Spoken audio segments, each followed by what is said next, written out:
మామూలుగా హాస్పిటల్లో ఉన్నారు. ఆయన రేపు ఎప్పుడప్పా 2 రోజులు అవుతుంది. ఆయనకు బాగాలేదు, ఆయనకు బాగాలేదు, చనిపోతాడు ఆయన. హార్ట్ అటాక్ అనమాట. వెనకల happy death day, happy death day ఇట్లా పెద్దది బాగా ఇట్లా రాలి, హ్యాపీ బర్త్డే అని వస్తాయి కదా, హ్యాపీ డెత్ డే ఉన్నాయా? ఓరి దుర్మార్గులారా. బ్లాస్ట్ ఉన్నాయా బ్రో? బ్లాస్ట్ ఇట్లాంటి ఫుట్ అంటాయి ఆ ఏటికి అంటే చనిపోలప్పుడు మేము అవతల పట్టుకుని తప్పని కొడతానే చచ్చిపోవాలి. అప్పుడు చనిపోవాలి. హార్ట్ అటాక్ ఉంది ఆయనకి, చనిపోతాడు.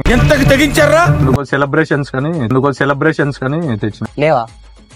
ఏం చేస్తావు, మనకు అదే కావాల్సిందే. మళ్ళీ లెటర్ అంటే హాస్పిటల్ పెట్టలేం కదా. అది ఎవరు పెట్టుకుంటారన్నా అంటే మేము సెలబ్రేట్ చేస్తున్నారు కానీ యాషాపుడు పెట్టుకుంటాడు. వాడు ఏమన్నా తిక్కనా కొడుకు